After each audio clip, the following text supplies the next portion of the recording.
Shalom, shalom. Tenemos aquí un estudio en Primera de Samuel, capítulo 17. Y este capítulo ya entramos un poco más en la relación que es de la famosa historia del rey David luchando con Goliat, el gigante. Y voy a comenzar a leer lo que dice la escritura en Primera de Samuel capítulo 17. Dice el verso 1: y los filisteos juntaron sus ejércitos para la guerra y se congregaron en Soco, que es de Judá, y asentaron en el campo entre Soco y Aseca, en Efes Damnim. Y también Shaol y los hombres de Israel se juntaron y asentaron el campo en el valle del Alcornoque, y ordenaron la batalla en contra de los filisteos. Verso 3: y los filisteos estaban sobre un monte de una parte, e Israel estaba sobre el otro monte de la otra parte, y el valle estaba en medio de ellos.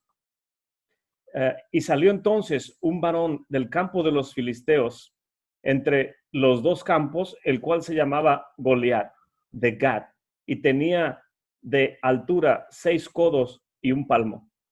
Y traía un almete de acero en su cabeza, e iba vestido con corazas de planchas, y era el peso de la coraza 5,000 siclos de metal. Y sobre sus piernas traía grebas de hierro y escudo de acero a sus hombros. El asta de su lanza era como un enjullo de telar, y tenía el hierro de su lanza 600 ciclos de hierro, e iba su escudero delante de él. Amén. Entonces, hasta aquí podemos imaginar esta escena de lo que está pasando aquí en este valle, donde se juntan las dos naciones para poder entrar a pelear unos contra los otros. Y aquí tengo en el estudio una lámina donde viene Aseca y Soco, y en la parte inferior derecha podemos ver que está localizada estos lugares. Están hacia el lado oeste, hacia el mar Mediterráneo. Podemos ver en el mapa que el mar Muerto está ahí del lado derecho, y en el cuadro rojo es donde se encuentran estos pueblos, Aseca y Soco. Ahí es donde está tomando lugar esta batalla que están preparándose para librar entre el pueblo de Israel en contra de los filisteos. E inmediatamente después de darnos la información, el profeta Samuel, quien es el autor de este libro, de darnos la ubicación, dónde están ubicados, inmediatamente abre la narrativa mostrándonos o presentándonos al gigante o al filisteo, un varón del campo de los filisteos, el cual se llamaba Goliat de Gad. E inmediatamente nos empieza a describir las características de este hombre Goliat. Y para poder imaginarnos, en ese tiempo, los filisteos utilizaban a este hombre Goliat para podernos mostrar que era su armamento poderoso, es como su tanque de guerra que ellos tenían. Y la escritura nos dice la altura de este hombre Goliat. Dice la escritura que tenía una altura de 6 codos y un palmo. Y si recordamos, la medida del codo es desde la punta de la mano hasta el codo. Son entre 40, casi 50 centímetros. Si lo multiplicáramos, si fuera en su máxima extensión 50 centímetros, sería alrededor de 3 metros de altura lo que medía este Goliat, el gigante. Y 6 codos y un tefac. Un tefac es un palmo. Esta era la altura total de este gigante. Y dice que traía un almete de acero en su cabeza, traía su casco y traía vestido con corazas como planchas. Quiere decir que su armadura de él no era como las armaduras que se utilizaban en el medievo, cuando peleaban una persona sobre un caballo con lanza contra lanza, que su armadura era muy pesada, muy rígida. En este caso, la armadura de Goliat estaba hecha a base de pequeñas piezas entrelazadas unas con otras, como si fuera un tipo escamas, es el nombre que en hebreo nos dice. Toda su armadura era como un tipo escamas, y el tratado Nidá, en el folio 51b16, la Guemará pregunta: pero ¿por qué el misericordioso, bendito sea su nombre, escribió en la Torá que tendrán aletas y espinas? Se está refiriendo a los peces del mar que son kosher para consumo. Dice, ¿por qué él menciona que este tipo de peces tendrán aletas y espinas? Dice, para enseñarnos de él el casqueset, que es lo que cubre totalmente el cuerpo. Se traduce como las escamas. ¿Y de dónde derivamos que el casqueset denota que es como ropa? Es decir, escamas que cubren todo el cuerpo, como cuando alguien se cubre, en lugar de aletas. Y la misma Guemará contesta en el tratado Nidá. Dice, lo derivamos de un verso, ya que está escrito acerca de Goliat el filisteo. Y dice, y fue vestido con una capa de correo. Entonces, esta capa de correo que nos narra aquí la escritura, con la cual él estaba, dice, corazas de planchas, es lo que dice el verso 5, y tenía un peso de 5,000 ciclos de metal, que si lo traducimos en kilos, dice, fue vestido con corazas de plata, era el peso de las corazas 5,000 ciclos de bronce. Creo que cada shekel es alrededor de 17 gramos, que si lo traducimos a kilos sería cerca de 800 kilos, lo que traía cargado este gigante cubriendo su cuerpo. Y sobre sus piernas traía grebas de hierro y un escudo de acero a sus hombros. El asta de su lanza era como un rodillo de telar, y tenía el hierro de su lanza 600 ciclos de hierro, que es alrededor de 102 kilos lo que pesaba su lanza.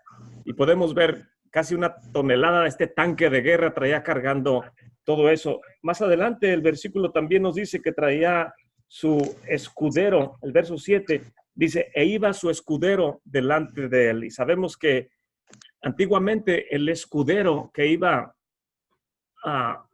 enfrente del guerrero, o en este caso del soldado, tenía que traer un escudo que cubriera la mayor parte, si no es que todo el cuerpo del soldado. Y el soldado iba guiando al escudero y le iba diciendo, sigue hacia adelante, porque el escudero, tal vez por mirillas del escudo, puede ir viendo un poco a dónde caminar para no tropezar, pero el soldado es el que le va guiando, va diciendo, sigue hacia adelante, detente a tu derecha, a tu izquierda. Entonces, para el pueblo de Israel era sumamente difícil tratar, aunque fueran muchos, de atacar a este gigante, porque con lanzas o con dagas o con espadas, ¿qué tanto daño podrían causarle a su escudo y a su armadura que él traía? Estaba bien equipado y bien protegido con su armadura y con su, en este caso, su escudero que va protegiéndole con el escudo, valga la redundancia.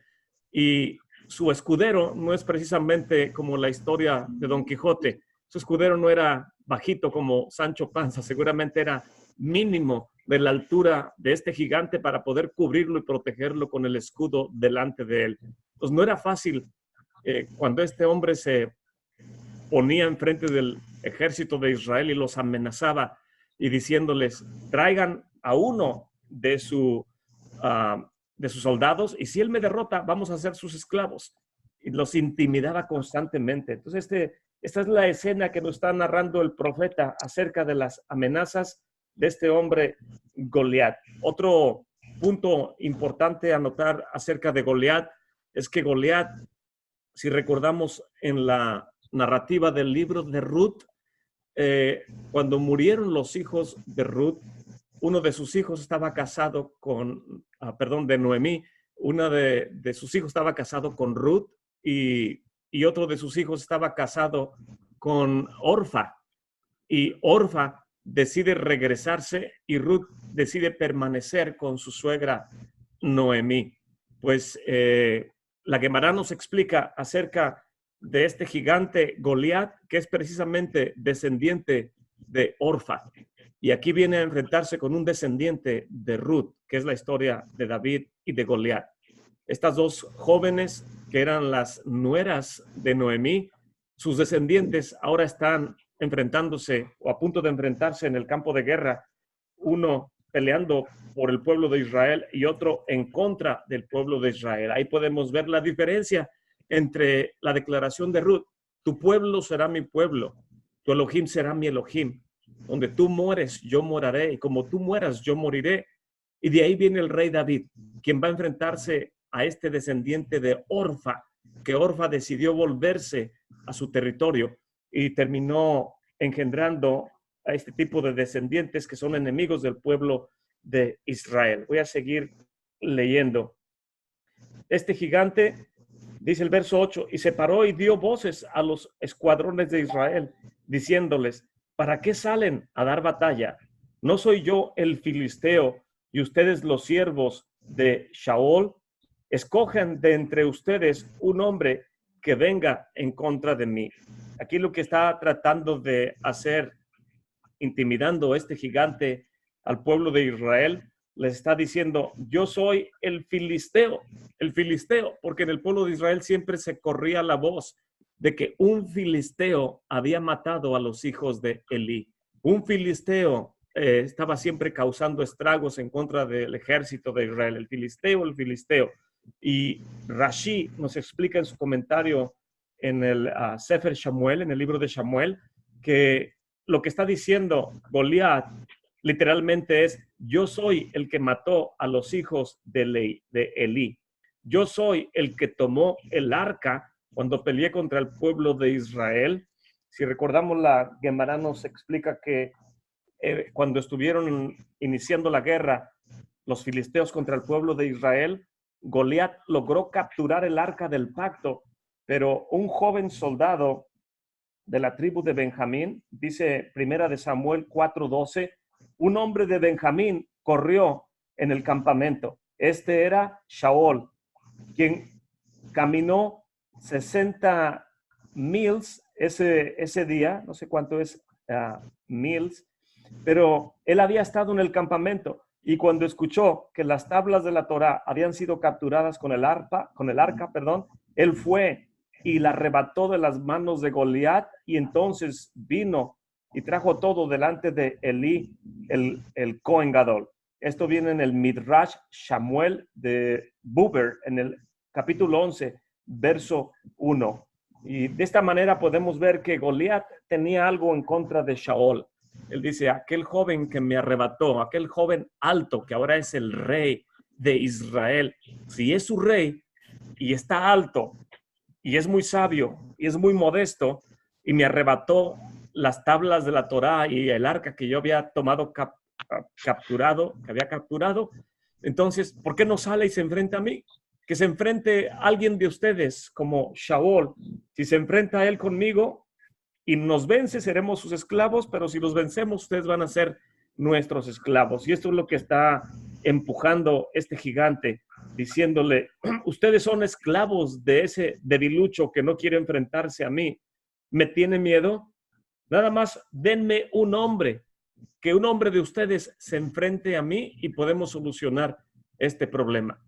Y los estaba tratando de intimidar constantemente este gigante. Goliat tenía algo en contra directamente de Shaol, y también la Gemara nos explica que tenía no solamente algo en contra de Shaol, sino que también tenía algo en contra del Eterno, bendito sea su nombre. La Escritura nos dice que a nuestro Padre, bendito sea Él, también se llama, o Él mismo se le llama en la Escritura, varón de guerra, Ish Mulhamá. Un varón de guerra es el Eterno. Él es un varón que pelea nuestras batallas. Y este hombre, Goliat, no tenía respeto en contra del creador del universo, bendito sea su nombre. Retaba a todos, retaba al varón de guerra, que es el creador, retaba a Shaol, quien era el rey de Israel en ese tiempo, pero también estaba retando, dice: entréguenme un hombre. Otra opinión de la Gemara nos dice: que ese hombre al que él estaba buscando era Yishai, el padre de David. ¿Por qué? Porque era bien conocido en ese tiempo que Yishai era un hombre anciano, ya lo habíamos leído en Primera de Samuel, que Yishai era entrado en años y donde quiera que él iba, recordemos que es uno de los 4 personas que menciona la Gemara que nunca pecó en toda su vida, era un varón recto, un varón justo, alguien que estudiaba la Torá, y donde quiera que él iba, siempre iba un grupo de personas rodeándolo. Siempre las personas querían escuchar enseñanzas de sus labios, querían aprender la Torá de los labios de él. Y era un varón en el pueblo de Israel muy respetado y muy querido. Y aquí la Gemara nos dice, hay 3 maneras de entender que cuando Goliat estaba, en este caso, tratando de intimidar al pueblo de Israel, ¿qué es lo que hacía? Dice, envíen a su varón. Una de esas opciones es que esté retando al Eterno, que él es varón de guerra. Otra opción es que estaba retando al rey Shaul. Y otra de ellas es que está retando al más reconocido de los líderes de Israel, en este caso, que es Yishai. Está diciendo, envíen a ese hombre, al padre de David. Y Yishai ya era anciano, pero era muy respetado. Y el Eterno, bendito sea su nombre, dice la Gemara que es como si le hubiera contestado, no voy a ir yo a pelear contigo, ni tampoco va a ir Shaul de la tribu de Benjamín, ni tampoco va a ir Yishai al anciano que tú estás tratando de ser irrespetuoso juntamente con mi nombre, sino te voy a enviar al hijo. Te voy a enviar al hijo de Yishai. Te voy a enviar aquel que protege a la tribu de Benjamín, al hijo de Yishai. ¿Y qué es lo primero que nos viene a la mente cuando escuchamos al hijo de Yishai? La mente teológica tradicional no interpreta bien esas frases o esas palabras, pero cuando celebramos el Shabbat, tengo aquí conmigo el Sidur de ArtScroll, y aquí en el Sidur de ArtScroll, cuando empezamos el Shabbat el viernes por la noche, vamos a la sección que se llama Kabbalat Shabbat, que es la recepción del Shabbat. Y comenzamos a leer el Salmo 95, en la víspera de Shabbat, con Lehu neranena le Adonai, neria letzor Yeshuanu, nekadmat bana betoda, betzimerot. Vengan, cantemos a Hashem, clamemos a la roca de nuestra Yeshua. Salmo 95, el 96, el 97, el 98, el 99 y el 29, Mismor le David. Inmediatamente después de estos salmos introductorios para la recepción del Shabbat, viene un canto muy conocido por todos nosotros que comenzamos a cantar. Lejai dodi likrat kala penei Shabbat mekabela. Ven, amado mío, al encuentro de la novia. Démosle la bienvenida al Shabbat. Cuida y recuerda en un solo pronunciamiento. El Elohim único nos hizo escuchar. Vienen diferentes párrafos con diferentes ilustraciones espirituales acerca de la bienvenida del Shabbat. Oh santuario del rey, ciudad de nobleza, sacúdete el polvo. Se refiere a la santa ciudad de Jerusalén. Anímate, anímate, pues tu luz ha llegado. Levántate y resplandece. Y en el antepenúltimo párrafo dice, a diestra y siniestra te extenderás majestuosa y lo harás el poder de Hashem a través del descendiente de Peretz. Y aquí hace una alusión, directamente al descendiente de Peretz. Recordemos que Yehuda, cuando viene a tener intimidad con su nuera Tamar, porque no le quiso entregar al más joven de sus hijos, y todos sus hijos estaban muriendo porque ninguno era digno de esta justa mujer llamada Tamar, que significa palmera, que una palmera puede ser doblada por muchas circunstancias, por tormentas, pero su tronco no se rompe porque su raíz está tan profundamente arraigada como la altura del tronco de la palma. Y esta joven, siendo humillada y habiendo perdido a sus esposos, no le entregan al joven menor de los hijos de Judá y tiene que vestirse de una manera que Nosotros lo interpretamos que se desvistió, pero en realidad estaba vistiéndose.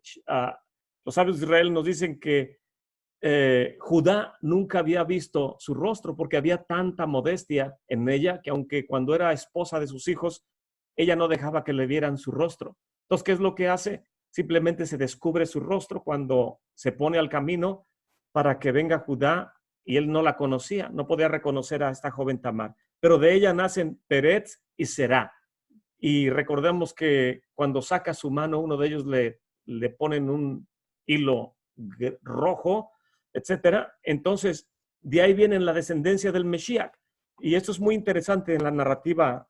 Vamos a tratar de verlo al final del capítulo 17, pero a través del descendiente de Peretz, entonces hallarás la alegría y la dicha. Aquí nos está hablando directamente al iniciar Shabbat, que el Mesías es el descendiente de Peretz. Y aquí el Eterno le está diciendo a Goliat, no te voy a enviar a Shaol, tampoco te voy a enviar al anciano Yishai, pero te voy a enviar al Hijo del Hombre. Tú estás pidiendo un hombre, te voy a enviar al Hijo del Hombre. El libro de Daniel nos habla de esta frase, Hijo de Hombre.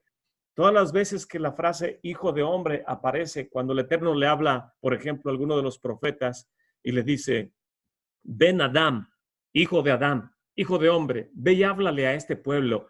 Siempre menciona a Adán como la ascendencia donde venimos todos los seres humanos. Pero en el libro de Daniel dice, y vi aquí a uno como hijo de hombre. Y es la única vez en todo el Tanaj donde dice Bar Enoch, hijo de Enoch en arameo. Y este es uno de los nombres de el Mesías. Dice, y miré uno como hijo de hombre, al cual era entregado poder, reino, majestad, etcétera, etcétera. Entonces, el Hijo del Hombre es uno de los nombres del Mesías. Y aquí el Eterno le está diciendo a Goliat, no te voy a enviar al padre, a Yishai, no voy a ir yo, ni tampoco va a ir Shaol, te voy a enviar al hijo de Yishai, de Beit Lehem, al hijo de Peretz. Directamente le está diciendo a este hombre que parecía vestido como escamas, que representa al Leviatán, ¿sabes quién te va a derrotar? El Hijo del Hombre. El hijo de Yishai, de Beit Lehem, él es el que puede destruir toda amenaza que viene contra el pueblo de Israel. ¿Cómo se le llama al Mesías? Mesías, a Yeshua ben David.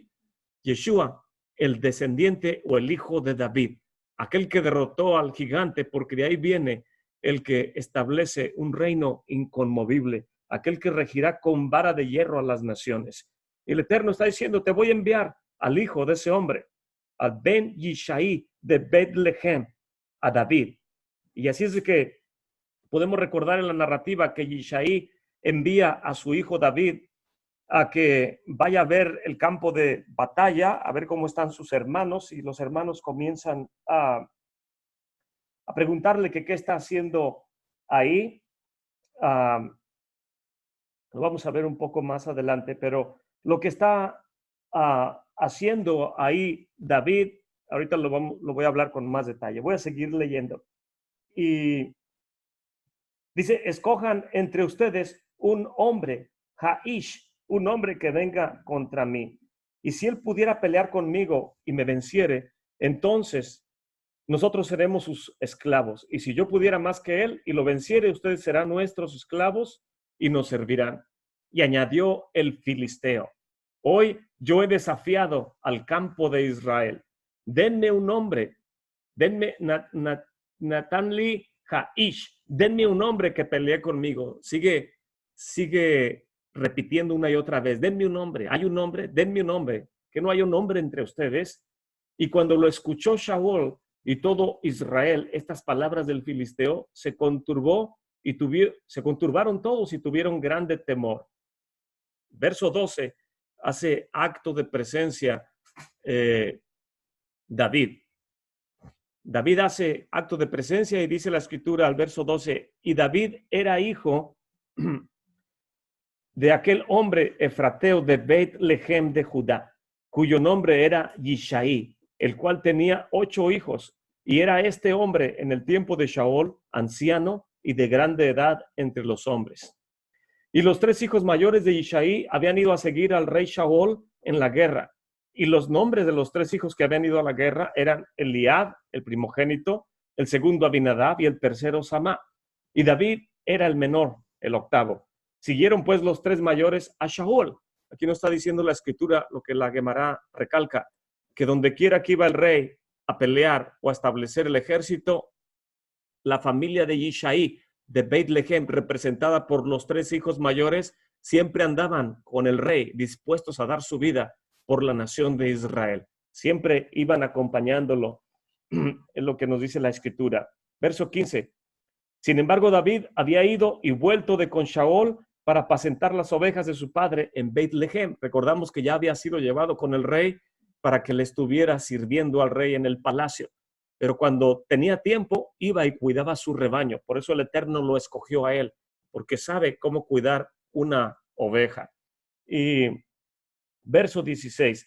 Venía pues aquel filisteo, ya no menciona la escritura su nombre, el filisteo, Ish Filistí, por la mañana y por la tarde, durante 40 días. Los sabios de Israel nos comentan, ¿por qué durante 40 días, al amanecer y al atardecer, está este hombre intimidando al pueblo de Israel? ¿Por qué no los intimidaba al mediodía?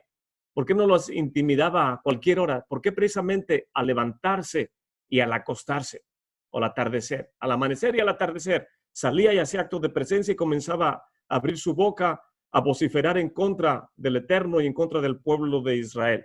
Los sabios de Israel nos comentan que la escritura, aquí el profeta está haciendo hincapié acerca de estos 2 horas del día, en la mañana y en la tarde. Y la Gemara dice, ¿por qué en la mañana y en la tarde? Porque es la hora de decir el Shema. Y el Shema es la oración de identidad del pueblo de Israel. Cuando nos levantamos, cubrimos nuestro rostro. Algunos cubren su rostro con toda la mano así, y algunos otros hacen la forma de la Shin, del nombre del Todopoderoso, la Shin del Shaddai. Y hace uno el Shema y se cubre la cara y dice, Shema Israel, Adonai Eloheinu, Adonai Echad. Y luego decimos la siguiente frase, Baruch Shem Kivod Malchuto Leolam Baed. Escucha Israel, Adonai nuestro Elohim, Adonai uno es. Y la siguiente frase es, y bendita sea la gloria, Baruch Shem Kivod, de su reino, por siempre y por toda la eternidad. Y cada vez que el pueblo de Israel tiene que proclamar la identidad, quiénes somos y en qué creemos, venía este gigante a intimidarlos para que no dijeran el Shema, para que no tuvieran una conexión con el Eterno y quiénes son o quiénes somos el pueblo de Israel. Lo que él quería era quitarnos nuestra confianza en la identidad que tenemos, nuestro servicio al Eterno que hacemos todas las mañanas al levantarnos de cumplir sus mandamientos. El Shema está basado en la ley oral y en la ley escrita. Cuando en Génesis 49 está en su lecho de muerte nuestro padre Jacob y manda a traer a sus hijos y les pregunta que cómo han andado en su vida, cómo se han comportado. Y ellos le contestan, Shema, escucha a Israel, Adonai Eloheinu, Adonai Echad. El Señor nuestro Elohim, el Señor uno es. Y él contesta, Baruch Shem Kivod Malchuto Leolam Baed. Bendita sea la gloria de su reino por siempre y para siempre, que mis hijos caminan en la observancia de los mandamientos. Y este filisteo no quería que se pronunciara el Shema. El Shema consta de 12 palabras. Shema, Israel, Adonai, Eloheinu, Adonai, Echad. Las primeras 6 palabras. Y las segundas 6 palabras, Baruch, Shem, Kivod, Malchuto, Leolam, Baed. En total son 12 palabras. La noche tiene 12 horas. El día tiene 12 horas. Son 12 tribus de Israel. Son 12 meses del año, etcétera, etcétera. Y todo el Shema, lo que representa el Shema y la identidad del pueblo de Israel, este filisteo incircunciso quería intimidarlos para que no proclamáramos nuestra identidad y poder infringir temor en la mentalidad de todo, en este caso el ejército de Israel que estaba tratando de encarar a los filisteos. Y por eso dice la Gemara que en la mañana y en la tarde, durante 40 días es el tiempo de gestación de un bebé en el vientre de su madre, en el sentido que al día 40 ya es considerado ya el alma viene al feto, ya es considerado un ser viviente, un ser humano, y este hombre quería intimidarlos para que no se formara una identidad en el pueblo de Israel. Verso 17, y dijo Yishai a David, su hijo, toma ahora para tus hermanos una efa de este grano tostado y estos 10 panes, llévalo presto al campamento a tus hermanos. Llevarás asimismo estos 10 quesos de leche al capitán y cuida de ver si tus hermanos están buenos y toma prendas de ellos. Los sabios de Israel nos dicen que el capitán era Jonathan, el hijo de Shaol. Verso 19. Y Shaol y ellos y todos los de Israel estaban en el valle del Alcornoque peleando con los filisteos. Los sabios de Israel nos narran también en el verso 17, toma ahora para tus hermanos una efa y estos 10 panes. Y cuando David llega ahí, ¿cuál es la razón que los manda a Yishai? En este caso a David lo manda porque lo que quiere es lo que es tradicional en el ejército de Israel, algo que instituyó el rey David desde aquellos tiempos, ya se había instituido que por medio de Yishai, de Beit Lehem, nombre muy sabio que nunca pecó, que todo soldado que saliera a la guerra tenía que otorgarle una carta de divorcio a su esposa, porque si llegaba a perder su vida en la guerra, tenía que esta mujer estar protegida. De otra manera, no podría casarse con nadie si no estaba separada. Y es por esa razón también que cuando David contrae nupcias con Betsabé, o cuando, no contrae nupcias, perdón, cuando llega a acercarse a ella ya estaba legalmente separada del soldado de Urías, eteo, que estaba peleando guerra a favor del reino de Israel. Entonces, literalmente todos los soldados, creo que hasta el día de hoy, dan una carta de divorcio a su esposa cuando se enlistan en el ejército, por si acaso no regresan. De acuerdo a la Torá, la joven tiene que estar cubierta. Y lo que Yishai manda es, ve con tus hermanos que te entreguen la carta de divorcio porque la batalla parece que va a arreciar y si llegan a perder su vida, sus esposas tienen que poder tal vez tener la opción de volverse a casar con otro varón. Y estuvo David ahí llevando lo que le encargó su padre y eso es lo que nos está diciendo la narrativa. Voy a continuar leyendo. Levantándose pues David de mañana, en el verso 20, y dejando las ovejas al cuidado de un guardia, se fue con su carga, como Isaí le había mandado, llegó al atrincheramiento del ejército, el cual había salido en ordenanza y tocaba alarma para la pelea, porque así los israelitas como los filisteos estaban en ordenanza, escuadrón contra escuadrón. Y David dejó de sí la carga en mano del que guardaba el bagaje y corrió al escuadrón. Y llegando que hubo, preguntaba por sus hermanos si estaban bien. Y estando él hablando con ellos, he aquí aquel varón que se ponía en medio de los dos campos, aquel Ish, que se llamaba Goliat, el filisteo de Gat, salió de entre los escuadrones de los filisteos y habló las mismas palabras, las cuales las escuchó David. Y todos los varones de Israel que veían a aquel hombre huían de su presencia y tenían grande temor. Y cada uno de los de Israel decía, ¿no habían visto a aquel hombre que ha salido? Él se adelanta para provocar a Israel. Al que le venciere, el rey le enriquecerá con grandes riquezas, le dará su hija y hará franca la casa de su padre en Israel. En otras palabras, el que venza a ese gigante, el rey Shaol lo va a enriquecer, le va a dar grande riqueza. No solamente eso, le va a dar su hija como esposa. Y no solamente eso, va el gobierno de Israel mantenerlo de por vida. Qué atractivo es todo eso, ¿verdad? Te dan esposa, te mantienen de por vida y te hacen rico. Al que venza a ese gigante, eso es lo que Shaol está diciendo. El que acabe con este, tiene su vida ya asegurada, sacó la lotería. Entonces David habló a los que estaban junto a él diciendo, ¿qué harán al hombre que venciera a este filisteo y quitara el oprobio de Israel? Y así comenzó David a preguntarle a todos los campamentos que estaban ahí del pueblo de Israel, ¿qué es lo que han dicho? ¿Qué es lo que han dicho que le darán? ¿Qué es lo que está haciendo David? Pregunta y preguntes. Si ya todos lo han escuchado durante 40 días repetidamente, las amenazas de Goliat. Y viene David nuevamente y les pregunta, ¿qué es lo que ha dicho? ¿Qué dice Goliat? ¿Y qué ha dicho Saúl que le dará al que lo venza? Y les recalca, porque ¿quién es este filisteo incircunciso para que provoque a los escuadrones del Elohim viviente? Y el pueblo le respondió las mismas palabras y una vez, así se hará el hombre que venciere. Y David va con otro y le dice, ¿qué es lo que ha dicho Saúl que le dará? O lo hará rico, le dará a su hija y va a estar siempre, va a ser asegurada su vida de parte del reino de Israel. Y va y le pregunta a todos, asegurándose David que todos están conscientes cuál es el premio que se ha prometido al que venza a ese filisteo, para que no se intimiden.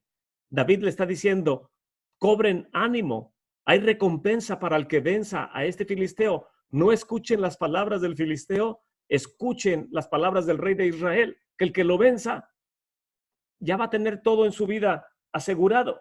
Pero la gente no quería morir, los soldados no querían morir. Su corazón tenía más temor de las palabras del gigante que de las palabras del rey de Israel, en este caso del rey Shaul. Verso 28. Y cuando lo escuchó hablar Eliab, su hermano mayor, con aquellos hombres, Eliab se encendió en ira en contra de David. Y recordamos la clase pasada que Eliab, siendo el mayor de los hijos de Isaí, cuando llegó y se puso delante del profeta Samuel, cuando él fue a ungir a David, el Eterno le dice, este no es. Dice, porque tú ves la apariencia exterior, pero yo veo el corazón. ¿Y qué es lo que había en el corazón de Eliab? Que el Eterno lo desechó. Los sabios de Israel dicen que había ira en el corazón de Eliab. Pero no es que era una persona iracunda, que se enojase cada instante, cada momento, estuviera nada más vociferando, levantando los brazos y reclamando, siempre molesto. No, en realidad era de buen carácter.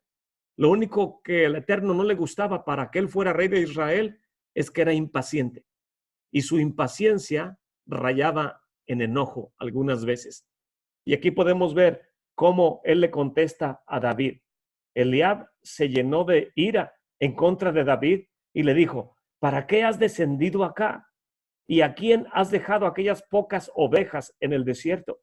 Yo conozco tu soberbia y la malicia de tu corazón, que has venido para ver la batalla, nada más por curioso has venido. ¿Para qué dejas tus ovejas ahí abandonadas? Nada más vienes a ver la batalla. Y David le responde, ¿y ahora yo qué he hecho? ¿No son estas puras palabras que salen de tu boca? No tienes razón para hablarme de esa manera. ¿Por qué me hablas así? Y esto que David ya había sido ungido como rey delante de todos sus hermanos, y aún así ellos no le estaban respetando como rey, que él era de Israel. Verso 30. Y se apartó de él hacia otros y habló lo mismo, y todos le estaban respondiendo lo mismo. Y David seguía preguntándole a todo el ejército, ¿qué es lo que el rey ha dicho? Él ha prometido que les va a dar riquezas a su hija y de por vida lo va a mantener. Y a todos le está preguntando, tengan ánimo, no escuchen a este filisteo, quiere intimidar, quiere quitarnos nuestra identidad, no quiere que obedezcamos, no quiere que digamos el Shema, que no solamente son 12 palabras, también son 248 letras que forman el total de los tendones del cuerpo. Este filisteo quiere que todo tu cuerpo desfallezca, que te llenes de temor, que estés como un muerto delante de él, que pierdas tu identidad como hijo del Elohim viviente y que no puedas pelear por tu familia, ni por tu territorio, ni por tu nación, ni por el reino de Israel. Y David está pregúntele y pregúntele a todos lo mismo y todos le contestaban lo mismo. Todos tenían miedo. Verso 31. Y fueron oídas las palabras que David había dicho, las cuales como refiriesen delante de Shaul, dijo Shaul, ¿quién es ese preguntón que anda ahí? Tráiganmelo aquí cerca. Y cuando se lo trajeron, dijo David a Shaul, no desmaye ninguno a causa de él. Tu siervo irá y peleará contra este filisteo. Y dijo Shaul a David, no podrás ir tú contra aquel filisteo para pelear con él, porque tú eres un mozo. Toda la gente siempre pinta a David como un jovencito que que todavía no ha hecho ni siquiera su bar mitzvah. Parece como si fuera apenas de 11, 12 años, que va y pelea contra este hombre gigantesco. Pero los sabios de Israel nos dicen que David tenía cerca de 28 años aquí en este momento de la batalla. Pero el rey Shaul lo que le está diciendo, dice, en realidad eres un joven, eres inexperto, tú eres un pastor, no tienes ninguna experiencia en la batalla, no eres un soldado, nunca has sido adiestrado para la batalla, no tienes ninguna oportunidad de vencer a este, porque eres mozo y él es un hombre de guerra desde joven. Los sabios dicen que posiblemente tenía cerca de 40 años Goliat. Y si Goliat, un hombre de 40 que había matado a cientos y docenas del pueblo de Israel, aquí le está diciendo el rey Shaul, no tienes ninguna oportunidad de pelear contra este experimentado tanque de guerra de los filisteos y tú eres un pastorcillo de 28 años. Verso 34, y David le responde a Shaul, tu siervo era pastor en las ovejas de su padre y venía un león o un oso y tomaba algún cordero de la manada y salía yo detrás de él y lo hería y lo libraba de su boca y si se levantaba contra mí, yo le echaba la mano de la quijada y lo hería y lo mataba. Fuese león, fuese oso, tu siervo lo mataba, pues este filisteo incircunciso será como uno de ellos porque ha provocado al ejército del Elohim viviente. Aquí David se llena de fortaleza y está diciéndole al rey Shaul, cuando pastoreo a mi ganado, viene un oso o viene un león y yo voy y rescato mis ovejas, se las quito, si es necesario, del hocico de los animales y los mato. En otras palabras, el Eterno me ha estado entrenando con osos y con leones, con bestias salvajes durante toda mi juventud y me ha hecho un joven fuerte, porque David era un hombre muy fuerte, no era tan alto como Goliat en este caso, era de hermoso parecer, pero era un hombre muy fuerte. Los sabios de Israel nos narran que cuando él ya reinaba en sus aposentos, en sus oficinas, cuando venían reyes de otras naciones, miraban la colección de arcos que tenía el rey David en sus muros. Y entre la colección de sus arcos tenía arcos de bronce, arcos de metal. Normalmente los arcos son hechos de madera muy dura. En una ocasión tuve el honor que un amigo mío me regaló un arco. Le pregunté yo qué tenía en esa caja y dijo, es un arco con el que voy de cacería cada año. Y le dije, oh, nunca había visto un arco. Dijo, te lo voy a enseñar. Y cuando lo sacó, el arco era de 2 piezas, era de fibra de vidrio este arco. No era de los arcos de polea modernos de hoy en día, pero era un arco de los tradicionales. Era como de 1,5 metros de largo y se unía en el centro con un tornillo de aluminio. Y cuando ya uno ponía las 2 partes juntas, se lo tiene uno que poner entre sus piernas y en la parte trasera agarrar una de la orilla. En la parte inferior que tiene en sus pies uno le pone la liga con la cual se tensa y en la parte de la espalda jala uno la otra parte para poder hacer esfuerzo y enganchar el tensor en las 2 puntas. Y cuando la gente veía los arcos de David que estaban colgados en la pared y los arcos entre ellos decían, ¿en verdad creen ustedes que hay alguna persona que pueda flexionar estos arcos de metal, estos arcos de bronce? Y la Gemara nos explica que cuando David los escuchaba, que ellos decían que nada más eran de adorno, él entraba al cuarto, tomaba uno de los arcos y les decía, ¿puede alguno de ustedes intentar doblar este arco? Y ellos decían, es imposible, nadie puede tensar esos arcos. Y David tomaba el arco y lo flexionaba y la gente quedaba asombrada de la fuerza que tenía el rey David. El rey David, cuando toma a Bethsheba la noche, salió a su balcón porque escuchó un ruido, dice la Gemara, y vio un ave en la oscuridad de la noche que estaba revoloteando en su balcón.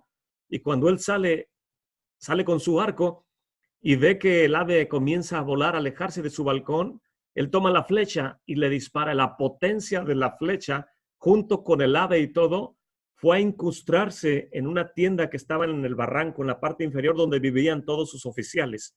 Él vivía en la parte superior de la ciudad de David y en el barranco, en la parte de abajo, vivían sus oficiales, los fuertes de David. Y ahí la flecha con todo y el enorme animal que mató con la potencia fue y tumbó un cobertizo, una tela que estaba ahí, y cuando la tumbó estaba Betsabé ahí lavándose el pelo. No estaba desnuda, simplemente se estaba lavando su cabello. Y cuando David ve que había una mujer que se asustó y cayó de espaldas por lo que sucedió con la flecha y con el animal que cayeron encima casi de ella, envía a uno de sus oficiales y dice, ve y revisa si hay una persona herida, porque le disparé a un ave y no supe si hería a alguien con mi flecha.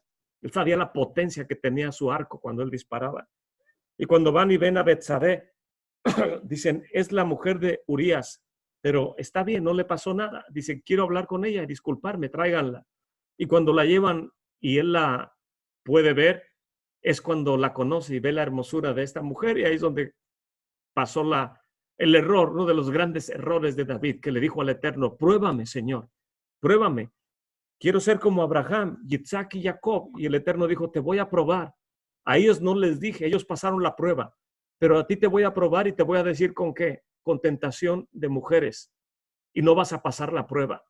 Y el rey David no pasó la prueba.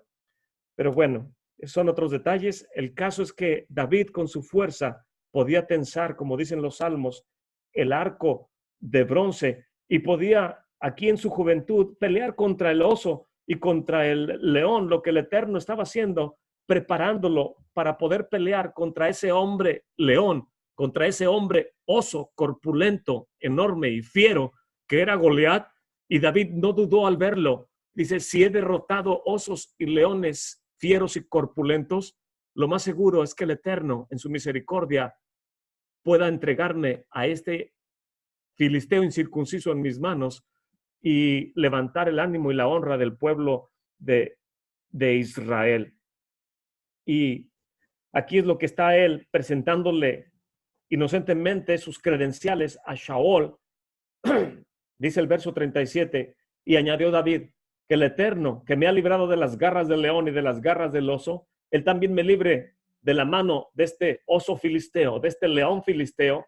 Y dijo Shaol a David, ve y el Eterno te acompañe. Solamente 2 personas han arriesgado su vida para poder traerle un bien al pueblo de Israel. Los sabios de Israel nos narran que esas 2 personas son la reina Esther y el rey David, que se les pide que hagan algo por el bien de Israel sin saber ellos que posiblemente no van a ser salvos, posiblemente pierdan su vida al hacer este acto de fe heroico por salvar a la nación de Israel. Solamente la reina Esther, cuando viene con Mardokhai, Mardokhai dice, entra y habla con el rey. Y ella dice, si el rey no te llama en 30 días, nadie puede entrar porque puedes perder tu vida si entras sin permiso. Y Mardokhai le dice, de todas maneras vas a morir. Si entras o no entras, no creas que vas a salvar tu vida. Y el Eterno se va a proveer de otro vehículo para salvar al pueblo de Israel, porque el pueblo de Israel vive y vive para siempre. Entonces, Mardokhai se le mostró que por medio de Esther, si era elegida como una de las jóvenes que podían entrar con Ahashverosh, que por cierto, este es uno de los perversos que originalmente fue los que iniciaron los famosos concursos de belleza. Ahashverosh, siendo un hombre detestable, dicen los sabios de Israel, hacía concursos de belleza nada más para elegir a una joven y desechar a las demás. Dicen los sabios en la Gemara que este perverso nada más quería a la más hermosa joven para estar con ella una noche, y tenía cientos de jóvenes para estar con una de ellas cada noche y después las desechaba. Cuando una joven está con un rey como Ahashverosh, ya no puede estar con nadie más. Lo que hacía era destruirle la vida a estas jóvenes. Ya no podían casarse con nadie más, simplemente el resto de sus días tenían que estar alrededor en el palacio, platicando entre ellas, pero ya no podían tener hijos, ya no podían casarse con nadie más. Les destruía la vida a este perverso. Y eso es lo que hacen los tiempos modernos en estos concursos de belleza, siguiendo lo que Ahasverosh hacía, viendo a ver cuál joven es de buen parecer, nada más para deleitar la vista de estos perversos. Pero en el caso del rey David, él no hacía eso, lo vamos a ver más adelante. Que por cierto, estoy tratando de preparar con el favor del Eterno Primera de Reyes, capítulo 1, que comienza con la muerte de David y la institución de Salomón en el trono.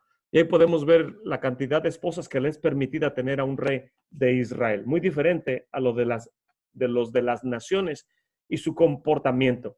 Y solamente el rey David y la reina Esther tuvieron que arriesgar sus vidas por el bien del pueblo de Israel. Cuando llegó el tiempo de actuar, es momento de actuar, y Mardochai le dice a la reina Esther: no creas que te vas a salvar.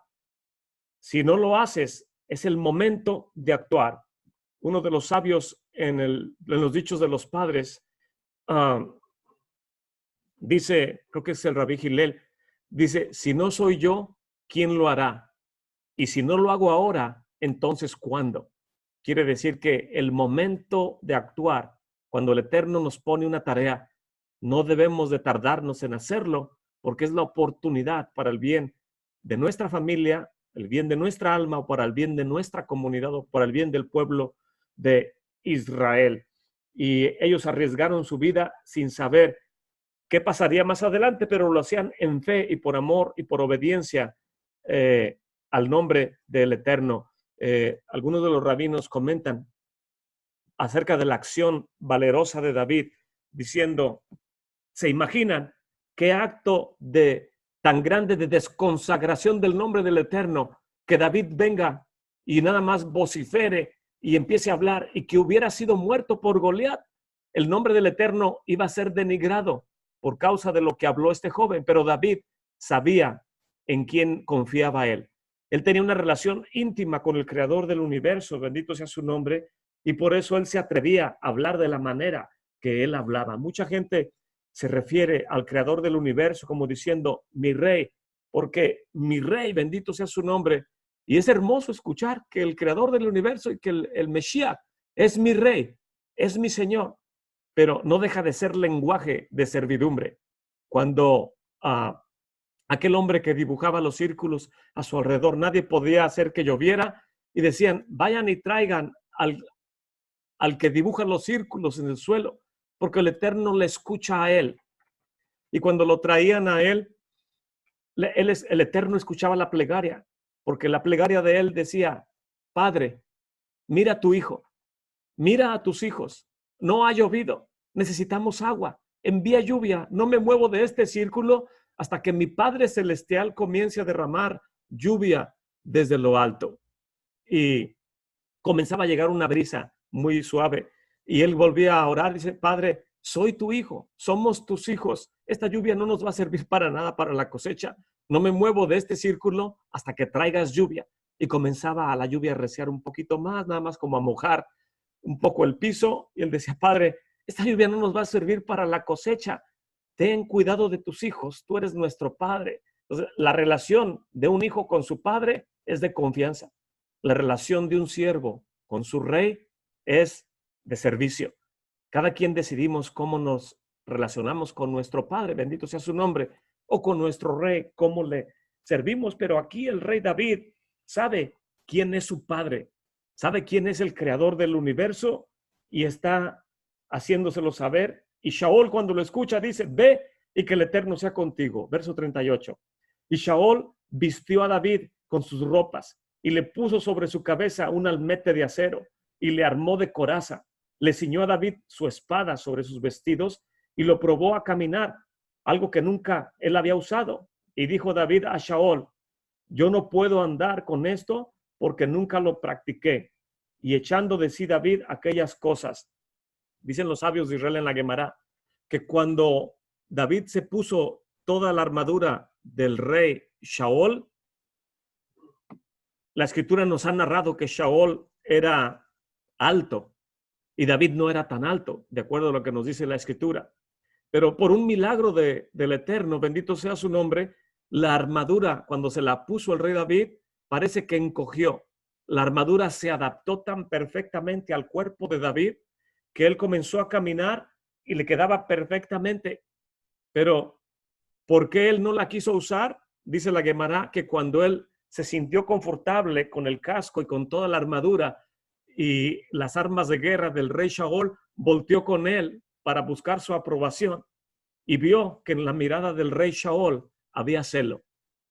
Y David, cuando vio la mirada de celo, que Shaul sabía que él ya había perdido el reino y que iba a ser reemplazado por alguien, cuando vio a David con su armadura resplandeciente y adaptándose a este cuerpo de este joven de 28 años, lleno de fuerza y de buen ánimo, tuvo celos. Y el rey David, al ver la mirada de celos en el rey Shaul, no quiso ser tropiezo para el ungido del Señor. Y dijo, ¿saben qué? Nunca he usado estas cosas. Me siento incómodo. Y no es que se sentía incómodo, sino estaba buscando el bien de otra persona. Y prefirió quitarse la armadura para no causarle un mal a Shaul. Y dijo, quitándose todo, tomó su cayado en su mano y escogió 5 piedras lisas del arroyo y las puso en el saco pastoril y en él el zurrón que traía, y con su honda en su mano se fue hacia el filisteo. Y el filisteo venía caminando, acercándose a David, y su escudero iba delante de él. Su Sancho Panza iba delante de él y el filisteo seguramente iba diciendo 5 pasos hacia adelante, otros 5 pasos hacia adelante. Sigue caminando, no te detengas. Iba con sus enormes pies y su enorme escudo y su escudero delante de él, fácilmente y confiadamente caminando, acercándose a David. ¿Qué es lo que David dice en la escritura que hizo? La escritura dice que David corrió. David no caminó hacia él. David sabía quién era él. David sabía quién es el creador del universo. Y David sabía que este filisteo, cuando se le acercó, le dijo en el verso 44, verso 42. Y como el filisteo miró y vio a David, le tuvo en poco, porque era un mancebo, rubio y de hermoso parecer. Dijo, ni cicatrices tiene. ¿De dónde me traen a para que pelee conmigo? Hace unos días estuvo con nosotros un joven soldado de las Fuerzas de Defensa de Israel, el hermano Doron Keidar. Cuando usted ve a Doron Keidar, lo único que se imagina es que es un ejecutivo de alguna empresa aquí en Estados Unidos. De su apariencia, su sonrisa, su manera de hablar. Pero cuando empieza a explicar quién es él y que es un soldado a cargo de una unidad militar de las Fuerzas de Defensa de Israel, y su fervor de cómo explica, cómo defiende a su familia, a la nación y a la tierra de Israel, etcétera, etcétera, uno comienza a entender el celo que tiene un joven judío por la nación, por su familia, por el creador del universo, bendito sea su nombre. Y así David se puso delante de Goliat, y dice Goliat, y este hombre, este joven guapo, sin ninguna experiencia, ¿qué viene a hacer aquí delante de mí? Y dijo el filisteo, ¿soy yo acaso un perro para que vengas a mí con palos? Y maldijo a David a través de sus dioses de los filisteos. Verso 44. Y dijo luego el filisteo a David, ven a mí y daré tu carne a las aves del cielo y a las bestias del campo.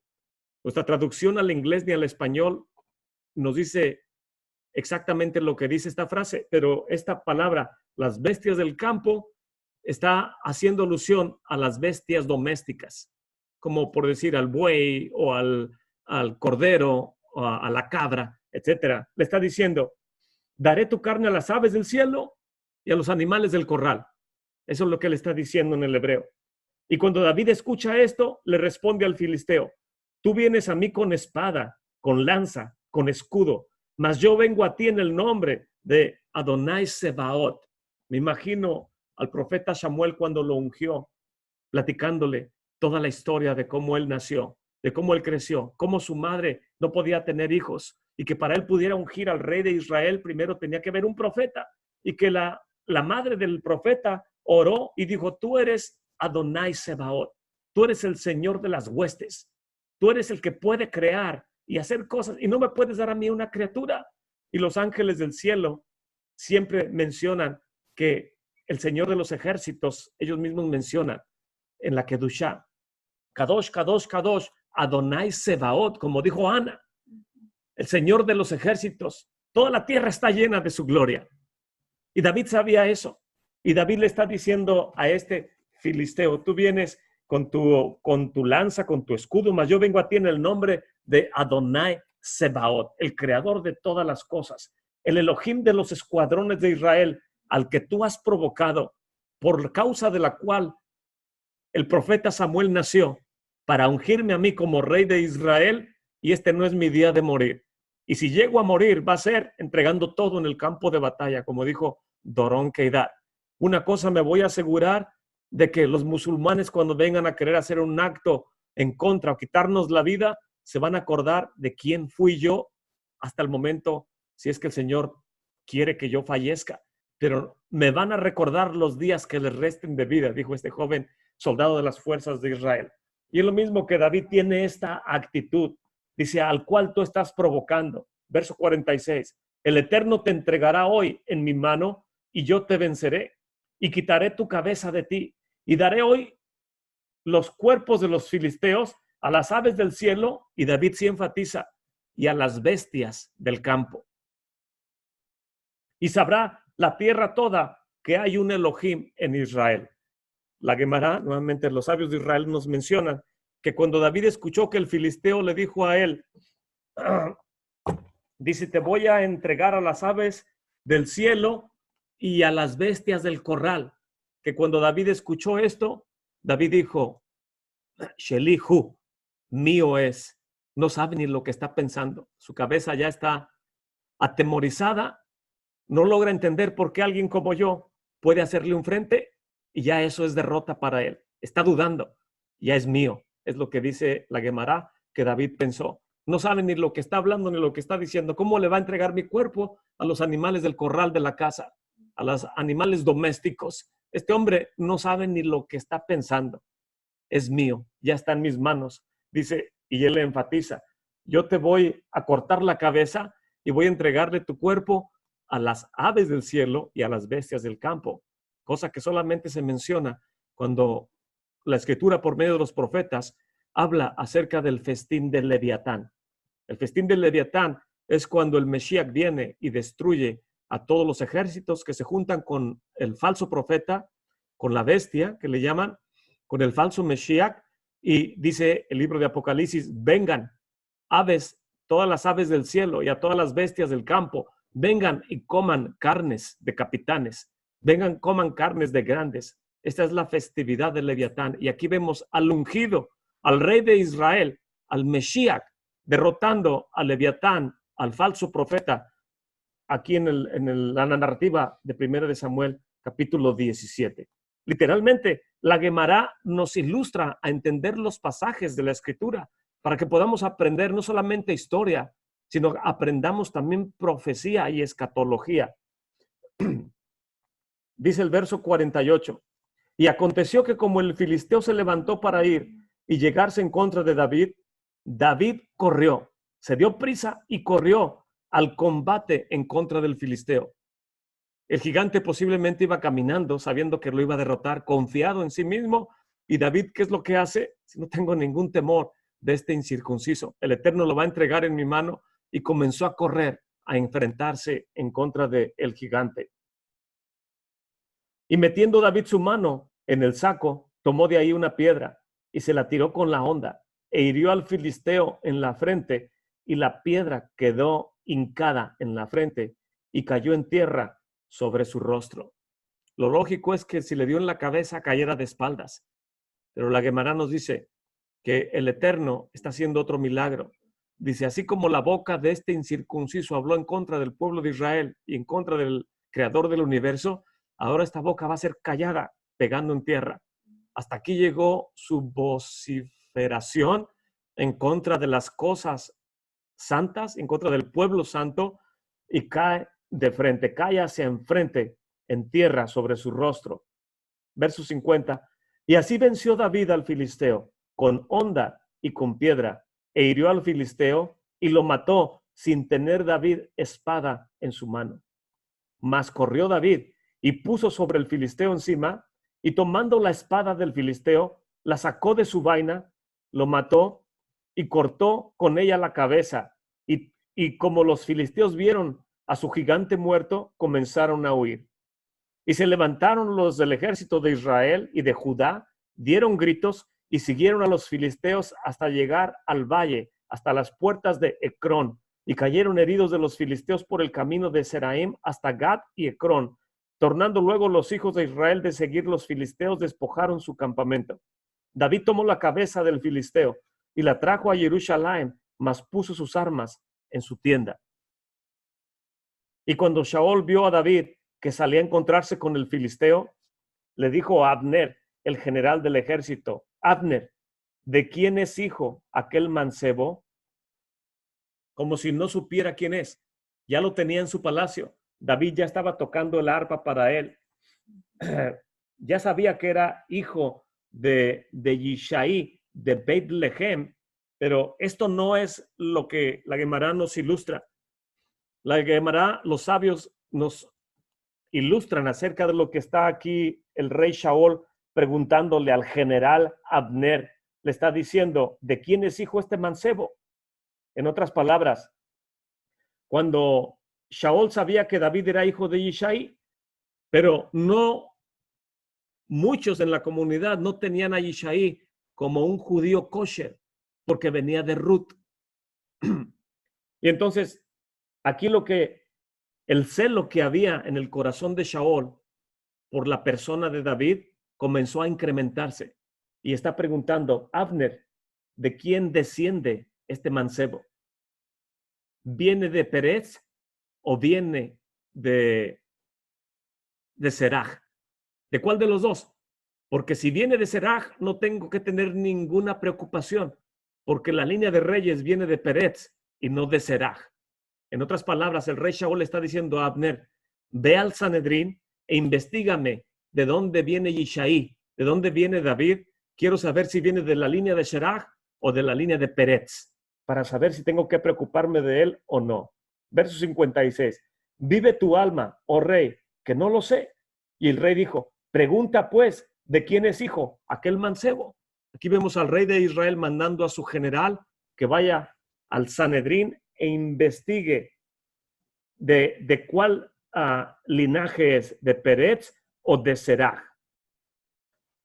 Y cuando David volvía de matar al filisteo, Abner lo tomó y lo llevó delante de Shaol, teniendo aún la cabeza del filisteo en su mano. Y le dijo Shaol, mancebo, ¿de quién eres hijo? Y David le responde, yo soy hijo de tu siervo Yishai de Beit Lehem. David no tenía que esconder su identidad. Todo el libro de primera y segunda de Samuel, así como el libro de Ruth, fueron escritos por el profeta Samuel para establecer la identidad del rey David, que era un descendiente legítimo de la tribu de Judá y que de ahí puede venir el Mesías, Yeshua. Y por eso el libro de Lucas y el libro de Mateo comienzan dándonos la genealogía de Yeshua. En otras palabras, el libro de Lucas y el libro de Mateo están íntimamente ligados a primera y segunda de Samuel, porque nos narran junto con el libro de Ruth de dónde viene el linaje de David, de dónde viene Yeshua, porque es el linaje de los reyes de Israel. Y la Gemara nos dice que cuando Abner va al Sanedrín, empieza a indagar de dónde viene la ascendencia de Yishai para asegurarse si es de Seraj o de Pérez por medio de Tamar. Está ahí otro hombre muy estudioso que era el líder del Sanedrín en ese tiempo, que es Doeg, el edomita. Y Doeg pregunta, ¿por qué quieres saber de dónde viene Yishai y de dónde viene David? Mejor investiguemos primero si son legítimos descendientes de la tribu de Judá. No preguntes si son de Pérez o son de Seraj. Primero indaguemos si Pérez, que viene de Tamar, etcétera, etcétera, vienen de una línea kosher para que ellos puedan ser tenidos como miembros de la comunidad. Y Abner responde, pero Ruth es moabita. Y ya habíamos dicho que se refiere a moabitas y no a una moabita, a una mujer. En otras palabras, los que no salieron a darle pan y agua al pueblo de Israel fueron los varones y no las mujeres de Moab. Por lo tanto, no se está refiriendo a las mujeres, sino a los varones. Y Doeg responde, Abner dice, se refiere a los hombres, no a las mujeres. Y Doeg responde, tanto hombre como mujer son moabitas. ¿Cuál es el problema? Si Ruth era moabita y es contada entre los que no nos dieron agua, entonces no es parte del pueblo de Israel, aunque se haya casado con vos. Y este es el diálogo que están teniendo dos grandes estudiosos. Un general del ejército que tenía que ser estudioso en la Torá y este otro hombre que era líder del Sanedrín de ese tiempo.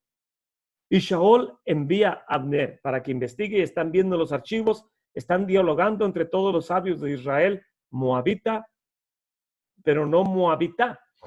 Y los moabitas no ayudaron, entonces no eran aceptos en el pueblo de Israel. Y además de eso contrataron a Bilam. Y Abner contesta, no podemos culpar a las mujeres, que debieron haber salido nada más los hombres.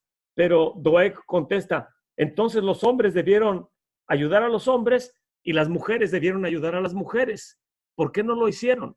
Entonces no podemos aceptar a los descendientes de Yishai como parte del pueblo de Israel. Por lo tanto, David no es un legítimo miembro de la comunidad, su identidad no es kosher. Por lo tanto, jamás va a poder ser el rey de Israel, aunque sea de la tribu de Judá. Cuando ya estaban a punto de decretar a favor de Doeg, dice la Gemara que vino corriendo uno de los guardaespaldas de David, de nombre Abishai, y Abishai traía un documento que el profeta Samuel le había dado a guardar. Y en este documento, el profeta Samuel especifica que las mujeres moabitas no eran culpables de no salir a darle agua y pan a los miembros de la comunidad del pueblo de Israel. Y justo cuando él viene y presenta este documento que era para esa emergencia, si alguien algún día venía a poner en tela de juicio la identidad de David, el profeta Samuel le entrega a Abishai y dice, te encargo este documento para que pueda establecer que David es un legítimo miembro de la comunidad y por eso escribió el libro de Ruth, para que se establezca cuál es la ascendencia de la casa de David. Y esta es una halajá que viene desde Moshe en el Sinaí. Y de esa manera se estableció que David era miembro de la comunidad. Y ahí Doeg le tiene que llevar las nuevas al rey Shaol, y el rey Shaol va a saber que David es de la tribu de Judá y que posiblemente ahora es el único candidato que puede quitarle el trono a su hijo Jonathan. En el capítulo 18, con el favor del Eterno, vamos a ver todo el desenlace y la actitud muy diferente de Jonathan cuando se da cuenta quién es David. Ahora, David, de ser un donadie, ahora ha brincado a las planas principales de los periódicos y todo el mundo sabe quién es David. Aún las jóvenes cantan, Saúl mató a 1000 y David a sus 10,000. Y ahora el celo de Shaol en contra de David se va a incrementar todavía más. Pero todo esto es muy interesante. Espero que le esté sirviendo a ustedes como me ha servido a mí para poder aprender acerca de el linaje de los reyes, en este caso de la casa de David, de donde viene el Mesías, de donde viene Yeshua y de donde el Eterno prometió establecer el reinado en estos tiempos postreros que puedan ser prontamente establecido en nuestros días.